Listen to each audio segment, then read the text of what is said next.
പലപ്പോഴും ഈ ബന്ധത്തിൽ നിന്ന് ഒഴിഞ്ഞു മാറിപ്പോയി കഴിഞ്ഞാലോ, ഇതൊന്നും മതിയാക്കിയാലോ. പല ദമ്പതികളും ബന്ധത്തെ മുന്നോട്ട് കൊണ്ടുപോകുന്നത് തന്നെ മക്കളെ വിചാരിച്ചിട്ടായിരിക്കും, അല്ലെങ്കിൽ നാട്ടുകാരെ വിചാരിച്ചിട്ടായിരിക്കും, അല്ലെങ്കിൽ വീട്ടുകാരെ വിചാരിച്ചിട്ടായിരിക്കും. അത്രയധികം സ്പൗസ് വേദനിപ്പിച്ചിട്ടുണ്ടാവും. ഇവർ തമ്മിൽ ഒരുപാട് ക്ഷമിച്ചിട്ടുണ്ടാവും. എന്തിനെന്നറിയോ?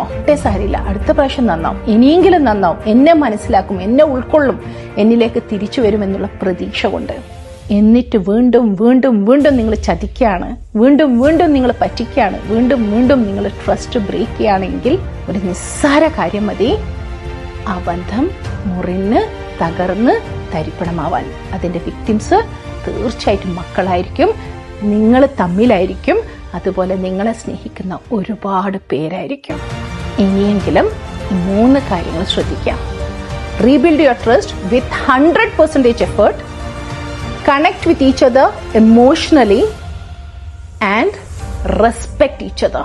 ഈ 3 കാര്യങ്ങൾ ഓർത്തു വെച്ചാൽ, അത് ലൈഫിൽ ഇംപ്ലിമെന്റ് ചെയ്താൽ നിങ്ങൾക്ക് നിങ്ങളുടെ ജീവിതത്തെ തിരിച്ചു പിടിക്കാം.